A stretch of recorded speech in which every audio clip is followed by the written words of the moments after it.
Kemudian kita akan melakukan pendeskripsian produk. Nah, di sini adalah kita melakukan penjelasan singkat mengenai produk atau jasa yang ditawarkan. Penjelasan sederhana, namun cukup jelas bagi orang awam ataupun investor ataupun klien yang mungkin tidak memahami produk yang ditawarkan. Dalam melakukan pendeskripsian produk, harus memperhatikan ketentuan-ketentuan sebagai berikut, yaitu 1. Menggunakan bahasa yang lugas, bahasa yang jelas, yang baku. 2. Tidak menggunakan jargon atau istilah khusus yang tidak awam. 3. Jujur mengenai informasi produk. 4. Menekankan karakteristik unik yang hanya dimiliki oleh produk. 5. Menggunakan ilustrasi atau memvisualisasikan produk sebagai pendukung teknis. Berikutnya, tahapan pendeskripsian produk. Pertama, sebutkan nama, merek produk, dan visualisasi dari produknya. Kedua, uraikan spesifikasi, kondisi, bentuk, jenis, dan kemasan. Jadi dilihat produk itu, dilihat oh produk ini bentuknya seperti ini, bahan bakunya ini, jenisnya seperti ini, bentuk kemasannya seperti apa, ukurannya berapa. Yang ketiga, uraikan kandungan isi atau unsur pembentuk dari produk. Nah, kalau makanan dan minuman kita biasa menyebutkannya komposisi atau bahan baku dari pembuat makanan dan minuman. Tapi kalau barang-barang atau produknya ini adalah elektronik atau hal yang tidak bisa dikonsumsi, dimakan dan diminum, berarti kita menyebutkannya dengan spesifikasi produk. Nah, produk ini terbuat dari bahan baku apa. Sudah kita menggali unsur pembentuk atau kandungan isi dari suatu produk, kita lihat apa manfaat dari kandungan isi ini. Kandungan isi pembentuk produk. Manfaatnya bagi produk apa? Nah, misalnya ada produknya pencerah wajah wanita. Nah, kandungan isinya atau spesifikasinya dia menggunakan ekstrak misalnya bunga mawar, ekstrak bunga sakura, atau menggunakan intisari dari beras sehingga bisa memutihkan atau mencerahkan wajah. Nah, ekstrak beras itu adalah kandungan isi. Bisa mencerahkan wajahnya, itu adalah manfaat dari si ekstrak beras tadi. Ya, atau misalnya, oh produk ini mengandung misalnya jahe. Manfaatnya jahe bagi produk ini apa? Apakah dia memberikan aroma menyegarkan, atau di sini memberikan penambah rasa pedas, ya kan jahe pedas ya. Nah, pedas pada produk. Sudah kita uraikan manfaat kandungan isi produknya, lalu kita uraikan juga benefit dari menggunakan produk. Kalau saya pakai produk ini, apa yang akan saya dapatkan? Ya. Misalnya tadi pencerah wajah wanita. Nah, ketika konsumen menggunakan produk, apa yang dia dapat? Apakah benar produk ini bisa mencerahkan wajah seketika? Ataukah apakah misalnya produk ini ya bisa membuat tangan lebih higienis. Itu manfaat kegunaan produk. Ya, kalau tadi manfaat per kandungan isi. Lalu berikutnya kita sebutkan, setelah kan kita tadi udah mencari itu dari segi produk, kandungan isi, spesifikasi, kemasan, manfaat. Nah, kita udah mencari, kita tentukan mana uniknya. Mana yang unik, mana yang berbeda, mana yang hanya dimiliki oleh produk tersebut. Yang kita kenal sebagai unique selling proposition. Jadi apa yang menjadi pembeda? Lalu berikan visualisasi produk berupa gambar produk, terus benefitnya apa, terus USP-nya apa sebagai data pendukung teknis. Lalu informasikan juga tentang bagaimana produk ini, sudahkah dia punya sertifikasi halal, apakah dia sudah selesai sertifikasi BPOM, ataukah misalnya apakah dia sudah pernah mendapatkan ISO gitu, atau standar nasional Indonesia. Nah, ini harus diinformasikan. Oke, berikut saya berikan contoh cara pendeskripsian produk. Nah, yang pertama, di sini produknya adalah Itsy Bitsy, ya, biskuit bayi, Itsy Bitsy. Ketika satu, sebutkan nama brand produk atau visualisasinya.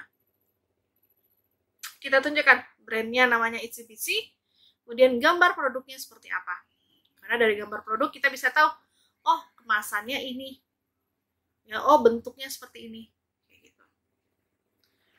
Kemudian kita jelaskan spesifikasi atau komposisi atau kandungan isi dari produk tadi Itsy Bitsy.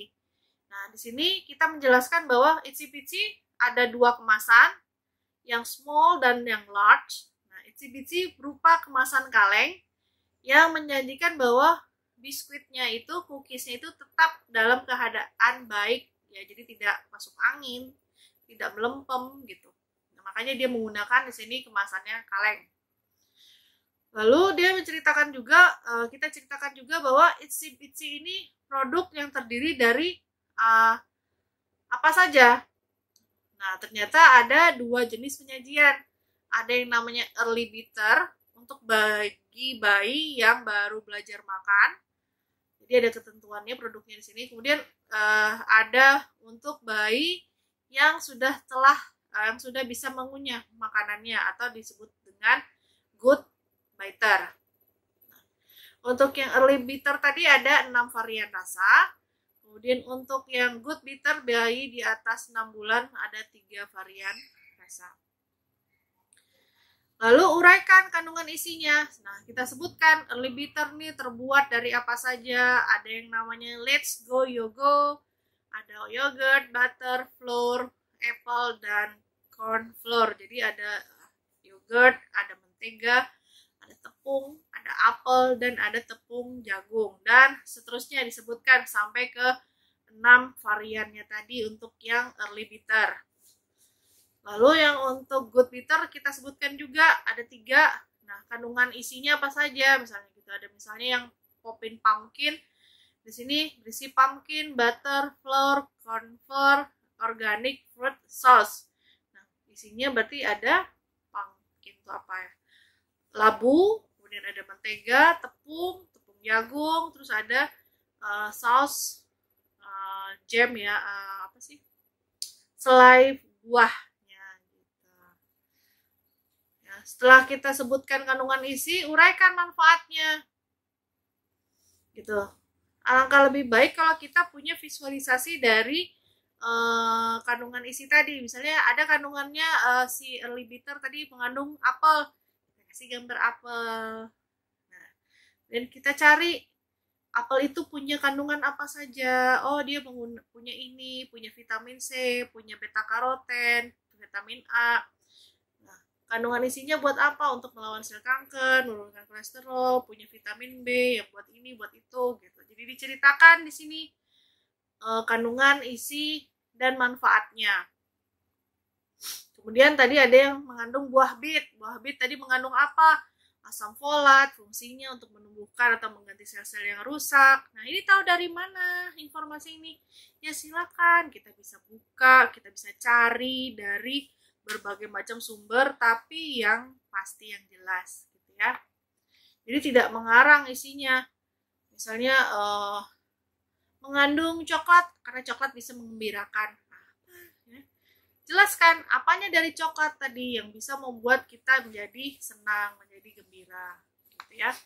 Semua disebutkan di sini, misalnya pisang, misalnya ada ubi jalar, ada brokoli disebutkan, gitu ya. Ada pumpkin, labu kuning.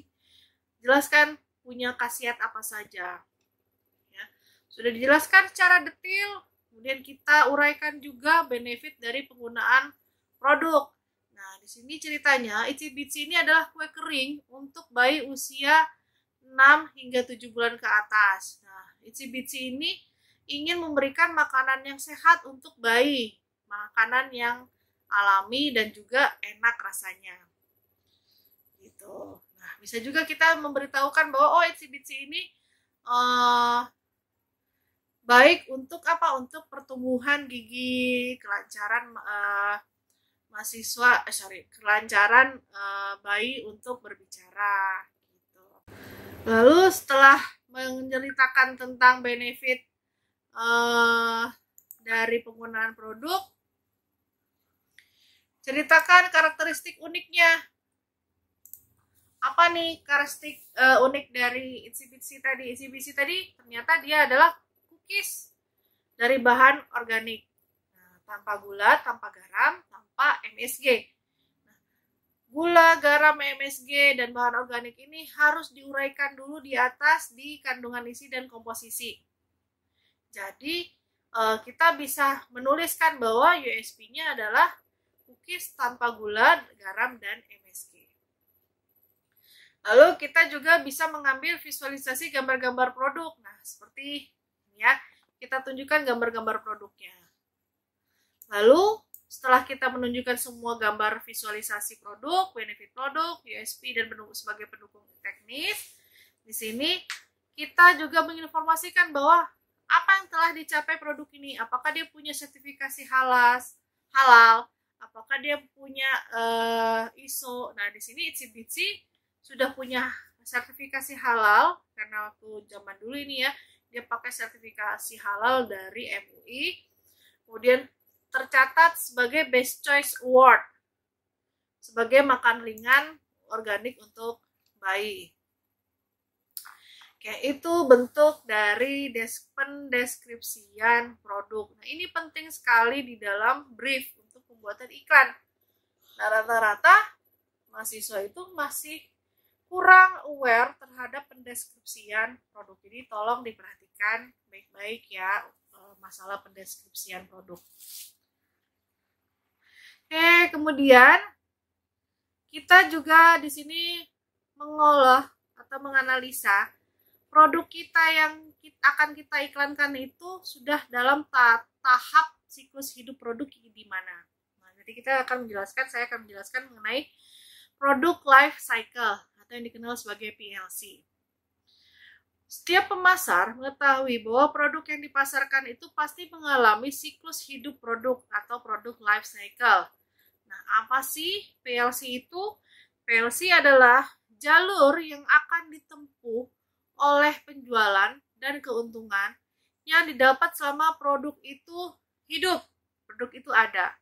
Memang produk bisa mati, Bu? Ya bisa, kalau tidak ada yang membeli, tidak ada permintaan, ya tidak ada yang ingin membeli lagi, ya produk akan hilang, akan tidak ada di pasaran. Itu namanya produknya mati. Jadi tidak ada usaha untuk melakukan inovasi, produk juga bisa mati. Siklus hidup produk punya 5 tahapan. 1. Tahapan pengembangan produk atau yang dikenal dengan growth. Kemudian 2. Tahap pengenalan, ya, di sini. Kemudian ada tahap pertumbuhan, ada tahap pendewasaan dan tahap penurunan. Maaf, jadi bukan pengembangan, bukan growth ya, tapi lebih pertumbuhan yang growth. Maafkan saya salah menyebutkan. Oke, berikut ini contoh grafiknya. Ada grafik X-nya itu, garis X yang vertikalnya itu adalah penjualan dengan keuntungan. Kemudian garis Y-nya yang horizontal itu adalah waktu berdasarkan hidupnya produk. Jadi ada tahap pengembangan, pengenalan, pertumbuhan, kedewasaan, dan kemudian penurunan. Baik, yang pertama, tahap pengembangan produk. Nah, pada tahap ini produk dimulai ketika perusahaan menemukan dan mengembangkan suatu ide produk. Selama pengembangan produk, penjualan masih pada titik nol atau biaya investasinya masih menumpuk. Jadi masih banyak uang untuk melakukan riset bagaimana produk ini bisa memenuhi kebutuhan konsumen. Ya, jadi masih belum ada penjualan, masih dalam proses pembuatan produk. Ya. Kemudian tahap yang kedua ada tahap pengenalan atau introduction stage. Nah, tahap pengenalan ini dimulai ketika produk pertama kali diluncurkan di pasar. Nah, kemudian produk didistribusikan dan bisa dibeli Pengenalan produk ini membutuhkan waktu dan volume penjualan masih sedikit, masih lambat. Karena kan orang jarang ada yang mau mencoba produk baru. Nah, di sini distributor punya kuasa untuk bergaining, ya, posisi untuk tawar menawar, karena produk ini belum tentu laku di pasaran. Jadi distributor masih bisa menolak produk. Tapi kalau produknya nanti sudah orang banyak dikenal, otomatis dia akan tanpa bergening menerima bahwa ya saya akan mau memasarkan produk ini. Usaha-usaha pemasaran masih menekankan pada manfaat. Jadi ketika pada masa introduction, masa pengenalan, bentuk iklannya adalah bentuk iklan informatif, iklan pengenalan produk, iklan cara penggunaan produk, iklan yang menyebutkan manfaat-manfaat dari produk. Di sini biaya promosinya tinggi sekali karena untuk membuat iklan informatif itu biasanya penjadwalannya itu banyak, ya, banyak melakukan iklan di mana-mana biar orang tahu dulu tentang produknya. Berikutnya ada tahap pertumbuhan atau growth stage. Dari sini siklus hidup produk, di mana produk sudah bisa memuaskan pasar, produk sudah tahu di sini kegunaannya buat apa, ditandai nanti dengan penjualan yang cepat. Makanya ketika tahap pertumbuhan itu grafik sudah naik, ya. Nah di sini produk tuh sudah terdengar di mana-mana, sudahlah adanya pembicaraan dari mulut ke mulut, dari orang satu, orang kedua. Kemudian kalau zaman sekarang tuh ada yang bikin review produk atau unboxing gitu ya di YouTube misalnya gitu. Ini mulai pada masa growth, ya. Pada tahap ini keuntungan dari penjualan itu meningkat, sehingga produsen harus mengatur strategi bagaimana produk ini tetap bisa bertahan di pasar. Ya, karena ketika produk itu sedang masa pertumbuhan, biasanya banyak tuh pesaing-pesaing yang ingin mengambil, ya, merebut pangsa pasarnya. Wah, dia bikin produk nih, kayak misalnya bikin isi bitsy, produk makanan bayi, biskuit. Nanti kompetitor akan bikin hal serupa dengan memberikan pembeda atau mirip banget. Nah, ini tahap pertumbuhan. Kalau produk kita yang pada awalnya ini tidak bertahan, tidak mampu bertahan, ya, tidak bisa mempertahankan penjualannya atau meningkatkan penjualannya, nanti pada tahap kedewasaan, ya, tahap maturity stage ini, dia bisa turun, ya, grafiknya. Berarti masuk ke dalam tahap kedewasaan atau maturity stage. Pada tahap ini pertumbuhan penjualan melambat, ya, karena tadi udah banyak kompetitor, ya, pengen merebut pangsa pasarnya, jadi dia melambat nih. Nah, tahap kedewasaan ini biasanya bisa bertahan lama, bisa juga sebentar, tergantung dari bagaimana maintenance-nya pemasar. Nah, kalau tadi tidak bisa mempertahankan penjualan dengan cara-cara promosi penjualan, dengan menggunakan trik-trik atau strategi-strategi pemasaran, produk ini bisa gugur, ya, bisa kalah dengan kalah dengan kompetitor. Nah, biasanya pada tahap kedewasaan ini pemasar atau produsen ini membuat inovasi baru biar produknya ini tetap dibeli oleh konsumennya. Ya, bisa berupa varian baru, bisa berupa rasa baru, kemasan baru, seperti itu. Ya, di sini biasanya melakukan riset lagi nih pemasar, apa yang dibutuhkan dari produknya. Gitu. Ya. Kalau berhasil risetnya, kalau berhasil inovasi yang dibuat, maka grafik akan naik lagi, ya, akan kembali kepada grafik awal. Di sini pertumbuhan lagi. Jadi grafiknya tidak turun tapi naik lagi. Jadi tahapnya udah kedewasaan, pertumbuhan lagi, gitu ya. Tapi kalau tidak kuat dengan pemasaran yang produk kompetitor, maka produk akan mengalami tahap penurunan atau decline stage. Di sini produk tidak dapat memberikan memberikan manfaatnya kepada konsumen lagi, misalnya kalah saing, kalah inovasi, atau adanya pergeseran selera konsumen seperti itu. Ya, jadi produknya tidak laku dijual dan tidak bisa dipasarkan kembali. Oke, itu tadi dari PLC ya. Nah, faktor-faktor yang dapat mempercepat produk untuk menuju tahap penurunan dapat dijabarkan sebagai berikut. Jadi apa saja sih yang menyebabkan produk itu penjualannya menurun? Satu, adanya persaingan yang ketat. Jadi munculnya produk imitasi, munculnya kompetitor-kompetitor baru yang lebih inovatif, lebih banyak fitur-fiturnya gitu. Yang kedua, adanya perubahan selera pelanggan. Nah, misalnya kalau dulu pelanggan itu senang dengan makanan yang manis, nah ketika ada perubahan selera, senangnya sekarang makanan yang pedas-pedas, makanya sekarang banyak muncul makanan-makanan yang ekstra pedas gitu ya, geprek, penyit. Nah, untuk bentuk perubahan dari selera pelanggan seperti itu.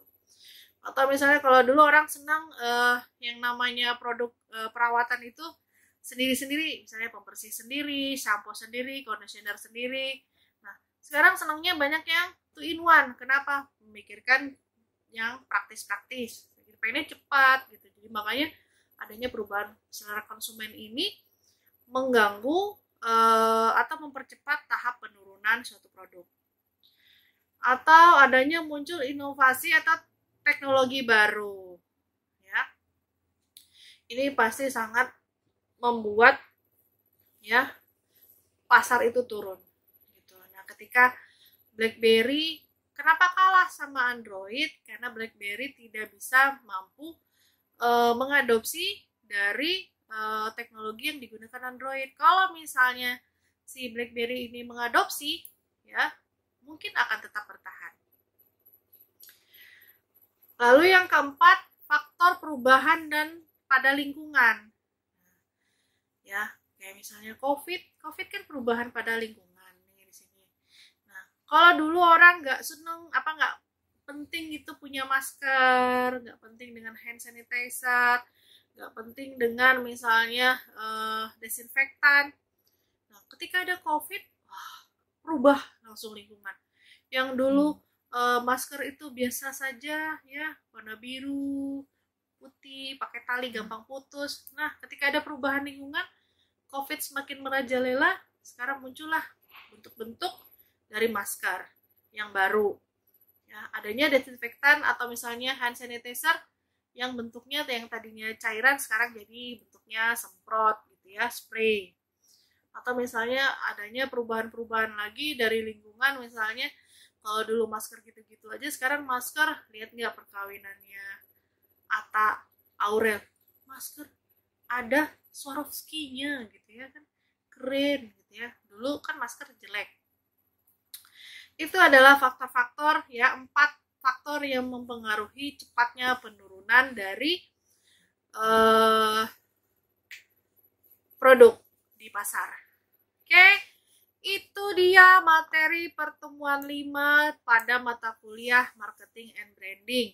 Ya, di sini saya mencoba untuk memberikan pemahaman kepada teman-teman Adver nih bagaimana caranya melakukan pendeskripsian produk. Silahkan berdiskusi dengan dosen pengajarnya untuk mendapatkan penjelasan yang lebih rinci lagi ya. Karena di sini saya hanya membantu untuk pemahaman secara umum saja.